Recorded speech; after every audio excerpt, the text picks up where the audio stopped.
all, ladies and gentlemen. I apologise for being a few minutes late, but I wanted to watch the swearing in of the new Prime Minister on television. I've had the opportunity today to talk to both Malcolm Turnbull and Tony Abbott.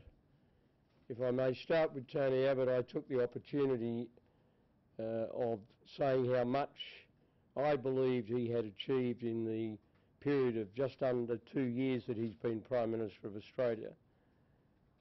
He achieved, along with Scott Morrison, a turnaround in relation to border protection policy that I didn't really think would be possible.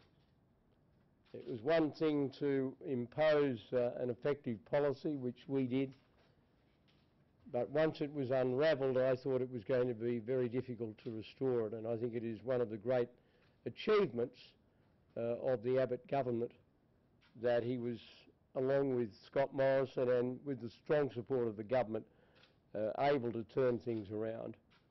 Of course, he achieved a great deal in relation to budget repair, the removal of the mining tax and the carbon tax and all the other taxes that he committed himself to remove are also very significant legacies of his period as Prime Minister. And the leadership that he provided on national security issues and the fact that we were able to convert the dividend of stopping the boats into the opportunity available for Australia to take 12,000 additional refugees from the war-torn areas of the Middle East is something of which his government can be particularly proud. Of course, if you look at the broader political picture, Tony Abbott is also somebody who should be remembered in the Liberal Party pantheon as having achieved in 2010 a quite remarkable thing. He effectively, at the 2010 election, killed off a first-term Labor government. It may have taken another 3 years for it to be buried and cremated, but it was killed off at the 2010 election. Nobody else leading the Liberal Party, in my judgment, could have achieved that. So, inevitably, with the pang of disappointment and loss that undoubtedly my friend Tony Abbott feels at this particular time, I say to him, as a friend and as a former Liberal Party leader, that he has an enormous amount to be proud of, and there is much record both as opposition leader and Prime Minister of which the Liberal Party should be profoundly grateful and indebted. To Malcolm Turnbull I offer my congratulations. I've known Malcolm for a long time. He was, of course, a Howard era minister, and he was a very good minister. He's a person of great intelligence.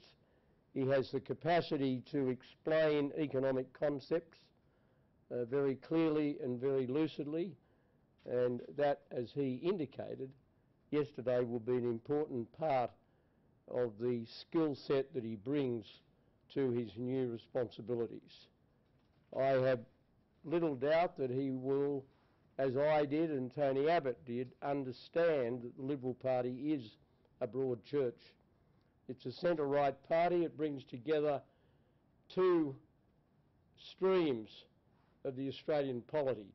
It is the custodian of both conservative values and also small L liberal values. And it does best when it keeps a sensible balance between those two, reflected not only in the personnel of the government but also in the attitude that it takes. I will do everything I can to help Malcolm Turnbull. He will have all the support and advice that he may care to seek from me, as much or as little as he chooses. My operating principle is to keep the Labor Party from the government, and my operating principle is to promote the cause of the Liberal Party and the cause of the coalition, and that can best be achieved by everybody giving the maximum level of support to our new Prime Minister, and I congratulate him and those around him in a personal sense, that is his family, who I know well, on what has come to them. And can I finally, on a family note, record my respect and appreciation to Margie Abbott for the grace and the style and the dignity that she displayed in all of the things that she did with her husband in the time that he was both Leader of the Opposition and Prime Minister of Australia.